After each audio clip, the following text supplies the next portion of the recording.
I first got funded back in March of 2021, which means I have been trading a funded account for roughly 18 months. Along the way, I have received multiple payouts. I have had my fair share of break-even months, as well as months where I actually ended in the negative. Through the ups and downs, however, I have managed to maintain my funded account, remaining in the slim minority of traders that do so. So no, I haven't yet managed to buy a Rolex or a Lamborghini, but I have managed to keep the day job away. Thank God. I can't go back to folding pants at the Gap.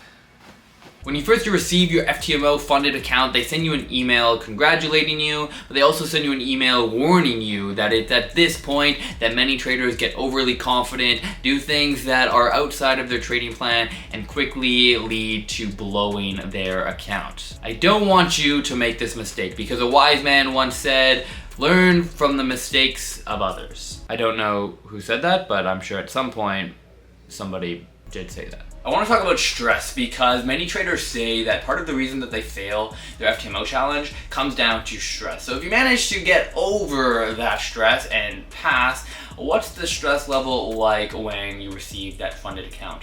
For the most part, in my experience, pretty much all of the stress dissipated once you receive that first payout. Because once you receive that first payout, you kind of prove to yourself that you can actually do it. And you also get refunded the challenge fee. So it's at that point that you are essentially totally risk-free. You have no more risk on the table, which is nice. There is still a level of stress that you experience, however, and it's a different kind of stress than you experience when you take the challenge.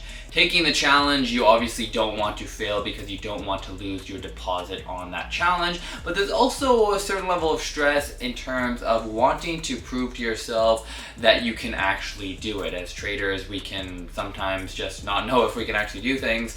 That didn't make any sense. Yeah.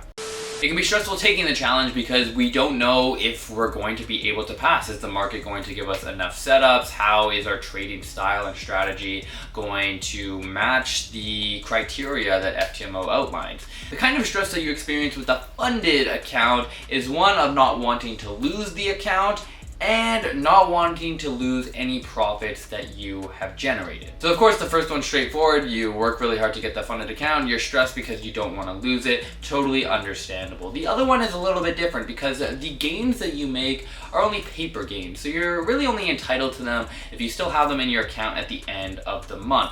But once they're kind of in the account, in your trading account, you kind of still think you're somewhat entitled to them. And so if you're up, say 5%, you're up $5,000 and you have a few losing trades, in your mind, at least for me, I was like, oh man, I lost $5,000. I envision my life with that $5,000 in my bank account. And that can lead to stress and frustration and anger. Certainly anger on my part. I have anger issues. So like most things in life, and certainly all things with trading, it's a game of iterations. You're going to continually improve and need to improve over time. The level of stress is different, but I would say overall, once you receive that first payout, overall the stress is much less than what you'd experience during your FTMO challenge. The beauty of having a funded account is that it allows you to trade way less and yet still make way more money, which requires a transition in the mindset of traders. Like most things in life, we think that the larger our output, or the larger the input, the larger the output. In other words, the harder we work, the larger the result we think we're going to get. And I think the thing that makes trading potentially the most difficult is that this law or this idea doesn't apply.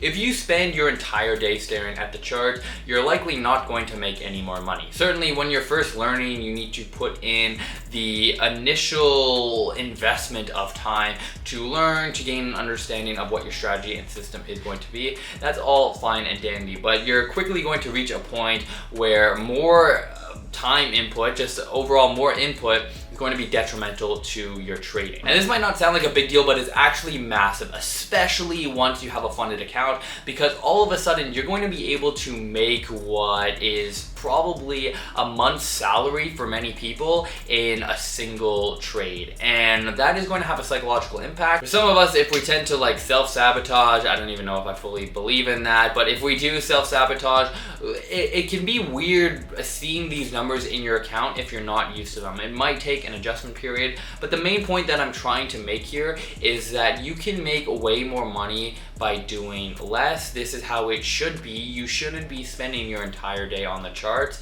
and this is going to create a massive amount of freedom in your life, which is fantastic, but really requires a sense of discipline and kind of a sense of urgency to fill it. Now, I don't think you should just fill these holes, you know, willy-nilly. You kind of want to construct your life in a way where it's meaningful. I am no pro at this. This is something that I have struggled with the most out of all aspects of trading, especially when it comes to full-time trading. I've really struggled with this, of finding things to do, projects, passions, setting new goals outside of trading, now that I spend like 30 minutes a day trading and being on the charts. I often get asked whether or not I think that traders should continue to trade personal capital or if they should just focus on their funded capital, and I am really adamant on only trading a funded capital. Unless you're a hedge fund baby and you have tons of money to just dump into your trading account, you're likely not going to have an amount of money that you can trade with that's going to be life-changing. Certainly you could have the goal of compounding that account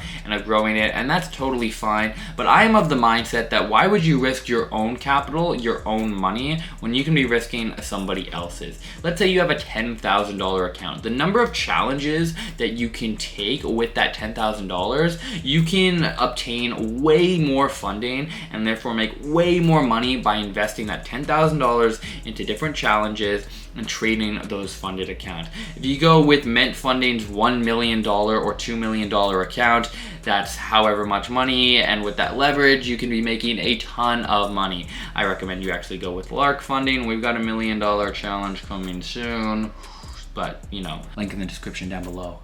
But I think this is overall a much better approach than trading your own capital. Even if you take your profit splits and say, okay, I'm gonna take my profit splits and put that into my own personal trading account, I don't think that's necessarily the best approach. If anything, just continue taking challenges, continue growing that capital. Statistically, you know, trading is super difficult. You're in the very slim minority if you're receiving those payouts. So I would take that money and I would invest it outside of trading. You need to kind of diversify where your funds are going and where they're, by extension, eventually going to come from. I take my profit splits and I put a large majority of them into stocks. I invest in myself through courses and through different things, and then different businesses as well I also invest in. But I have never, since being funded with the FTMO, taken a profit split and put that into my own personal trading account. I don't even have my own account anymore. When you really break everything down and combine all the new elements that come with being a funded trader, ultimately it comes down to a very fine balancing act between wanting to keep your account and wanting to make money. Are you gonna play defense or are you going to play offense? I don't think just one is the right answer, but I think finding a balance between both is going to be the key to long-term success. At least that's what's worked for me. I think this is when goal setting can really come in handy. What is your goal with this funded account? Is it to receive consistent payouts, or is it to kind of hold on to it and just really aim for a huge home run? There's not a right or wrong answer, and of course you could aim for both if you have multiple accounts, which I think is a fantastic thing to do. You could have one funded account where you go for those consistent payouts every single month, a lower risk account, and then you could have one where you kind of treat it like a challenge, where you can increase your risk over time as the account grows and really try and receive a huge payout. Some traders default to offense and want to over risk and just receive that huge payout, and some traders kind of automatically go to defense. I would say I'm slightly more prone to going to defense. If I'm up 5% in a month, I kind of stop trading because I want to just receive that payout. And yes, you know, statistically I might be losing out on larger payouts, but I think there's also months when I have actually saved money by kind of playing it safe once I'm up and just making sure I lock in those gains. No matter what way you put it though, having a funded account can absolutely be life-changing. And I receive messages every day from traders that have either gotten funded, are close to, or are just getting started. And if you're one of those traders, I highly encourage you to stick with it. My rent is $900 a month. I need to make less than I have 200K account, so I need to make 0.5% on my $200,000 account to pay my rent, which I think all of us watching think we can do on a consistent basis. If you can get that funded account and if you can just approach it with the right mindset, it 100% can change your life. Just a few years ago, I was working a regular retail job and I absolutely hated it. I spent the entire day talking with coworkers, actually just bothering coworkers, but talking to them about how we could get out of this job. I don't take my life or my job, if you can even consider this a job, for granted. If you made it this far, you have my gratitude. Stick with it. I'll see you in the next one, guys. Peace.